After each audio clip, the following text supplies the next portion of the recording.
নমস্কাৰ প্ৰিয় দৰ্শক, আজি আপোনালোকক কমতা লাইভ টিভিৰ জৰিয়তে এটা ডাঙৰ খবৰ দিবলৈ ওলাইছোঁ। পুৱাৰ ভাগত সদৌ অসম অপ্ৰাদেশিক শিক্ষক কৰ্মচাৰী সংস্থাৰ সভাপতি মাননীয় বিশ্বজিৎ চৰকাৰ ডাঙৰীয়াই মুখ্য সম্পাদক মাননীয় হৰমোহন ডাঙৰীয়াৰ বিপক্ষে এটা বিশ্বজিৎ চৰকাৰ ডাঙৰীয়াৰ ফেচবুক পেজত পোষ্ট কৰিছে। অৰ্থনৈতিক আদি কৰি বিভিন্ন ধৰণৰ দুৰ্নীতিৰ কথা উল্লেখ কৰি হৰমোহন ডাঙৰীয়াক এক্সপেল কৰা বুলি এখেতৰ পোষ্টত ফেচবুক পেজটোত পোষ্ট কৰিছে। এই কথাখিনি বৰ্তমান অৱস্থাত অসমৰ অপ্ৰাদেশিক শিক্ষক কৰ্মচাৰীসকলৰ মনত এটা আলোড়নৰ সৃষ্টি কৰিছে, যি আলোড়নে অসমৰ অপ্ৰাদেশিক শিক্ষক কৰ্মচাৰীসকলক নেতৃত্ব বহন কৰিছে, বলিষ্ঠ পদক্ষেপৰ নেতৃত্ব বহন কৰিছে মাননীয় হৰমোহন ডাঙৰীয়াই। হৰমোহন ডাঙৰীয়াৰ বিৰুদ্ধে অভিযোগ আনি এখেতক এক্সপেল কৰা বুলি যিটি ফেচবুক পোষ্টত লিখিছে। এই ফেচবুক পোষ্টৰ ওপৰত কিছু কথা নিশ্চয় হৰমোহন বৰা ডাঙৰীয়াই আমাৰ আগত ব্যক্ত কৰিছে। আমি এতিয়া আপোনালোকৰ সন্মুখত হৰমোহন বৰা ডাঙৰীয়াৰ কিছু মন্তব্য আপোনালোকক শুনাব বিচাৰিছোঁ। আহক আমি একেলগে হৰমোহন বৰা ডাঙৰীয়াৰ কিছু বক্তব্য শুনি লওঁ। শ্ৰদ্ধা শিক্ষাগুৰুসকল, মই সকলোকে সংগ্ৰামী অভিনন্দন আৰু আন্তৰিক শ্ৰদ্ধা নিবেদন কৰিলোঁ। আপোনালোকে দেখি আছে বিতৰ্ক, আজি ৰাতিপুৱা এটা ভাল খবৰ এটা ওলাল যে সভাপতি মহোদয় বিশ্বজিৎ চৰকাৰ ছাৰে মোক ডিচাৰ্জ দিয়াৰ যিটো মেছেজ লিখিছে, আৰু যি নহওক তেখেত সভাপতি হিচাপে সভাপতি কাম কৰিছে। এতিয়া কথাটো হ'ল,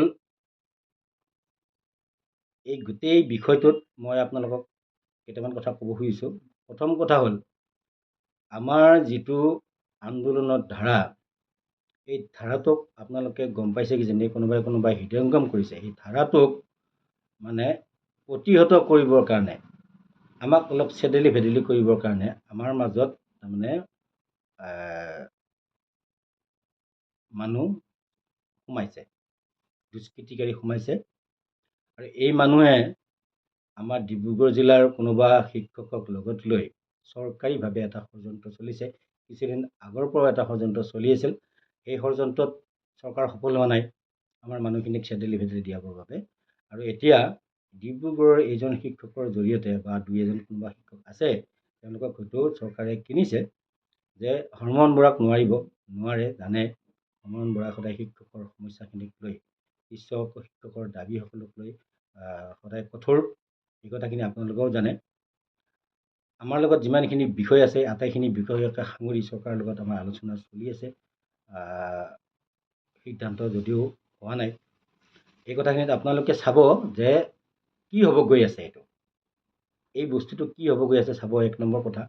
দুই নম্বৰ কথা, সভাপতি মহোদয়ে যিখিনি অভিযোগ কৰি আজি কথাতে লিখিছে যে অৰ্থ কেলেংকাৰী বা মিছবিহেভিয়াৰ আৰু যিখিনি মানে আছে, এই কথাখিনি অহা যিহেতু 27 তাৰিখে গুৱাহাটীৰ হেঙেৰাবাৰী কাৰ্যালয়ৰ মানে মিটিং এখন দিয়া হৈছিল, বৰ্ধিত কাৰ্যনিৰ্বাহক, অৰ্থাৎ মানে বৰ্ধিত কাৰ্যনিৰ্বাহক যদিও মই গোটেই জিলাৰ পৰা প্ৰতিনিধিত্ববিলাকে অতি কমেও 10জনকৈ শিক্ষকক আমি আহ্বান জনাইছিলোঁ মিটিঙলৈ আহিবৰ কাৰণে।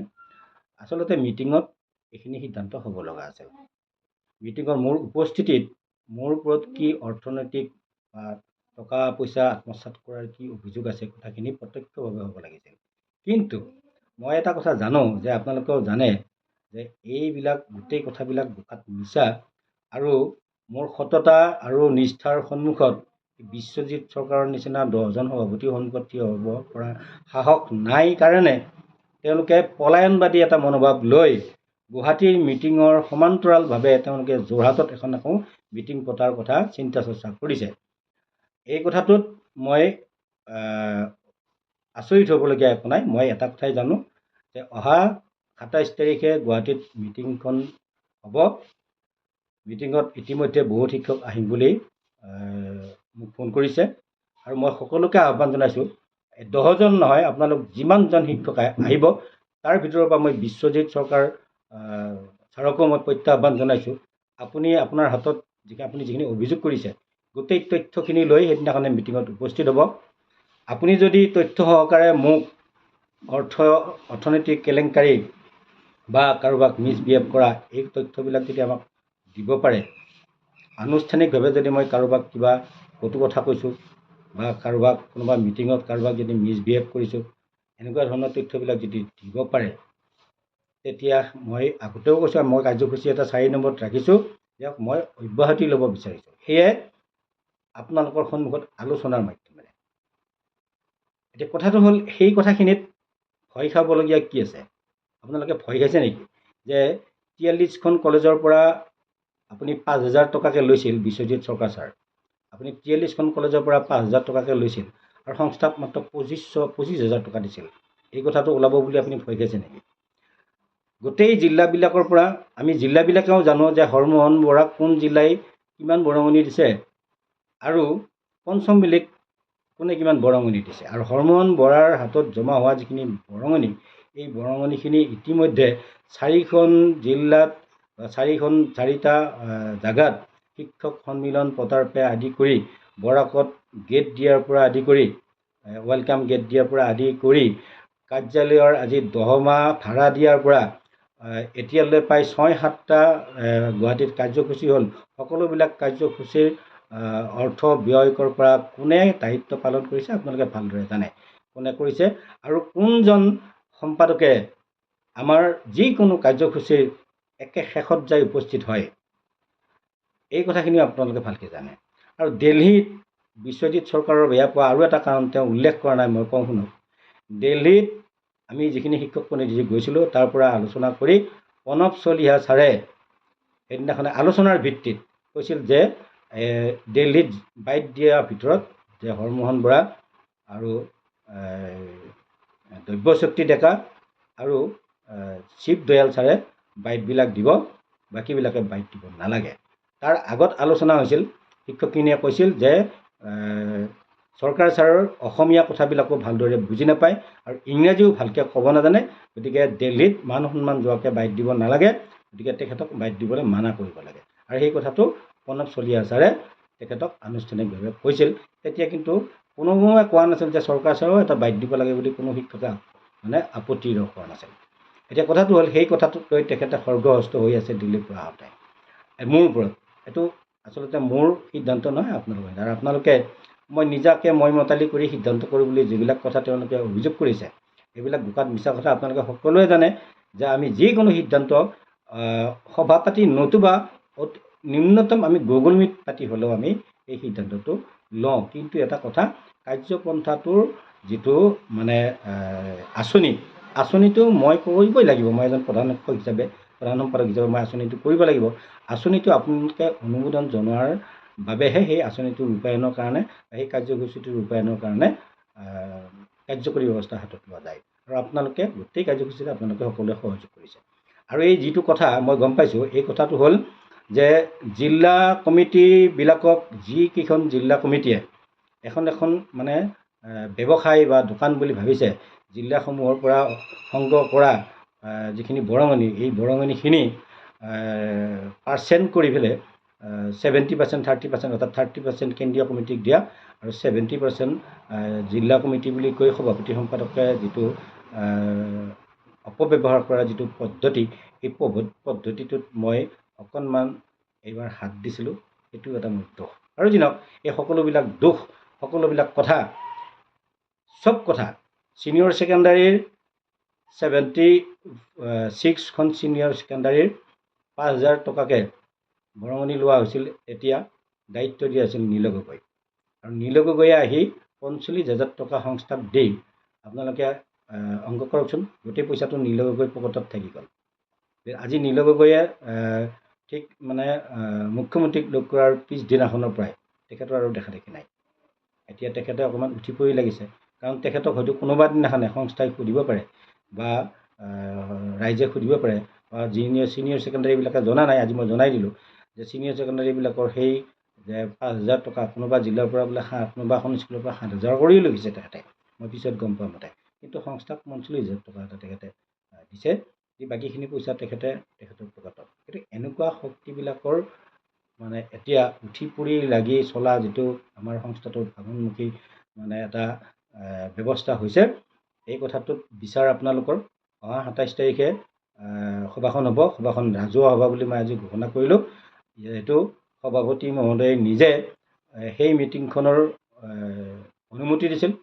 অনুমতি দি তেখেত আজি নিজে আকৌ গুগল মিট কৰি যোৰহাটত মিটিং কৰাৰ কথা মানে চোৰাংকৈ গোপনীয়ভাৱে মানে তেখেতসকলে আলোচনা কৰা যিটো কথা, এই কথাটোৱে এটা বেলেগ এটা অশুভ ইংগিত দিছে। আপোনালোকে বুজি পাইছে। 27 তাৰিখে আহক। যিসকলে সমস্যাটো সমাধান হোৱাটো বিচাৰে, যিসকলে আমাৰ কাৰ্যসূচীটো চৰকাৰী হাতোৰাত বা আমাৰ যিটো আন্দোলন, এই আন্দোলনটো চৰকাৰীৰ হাতোৰাত মানে ধ্বংস হৈ যোৱাটো নিবিচাৰে, আপোনালোকে কোনো কাৰণতে নাভাবিব যে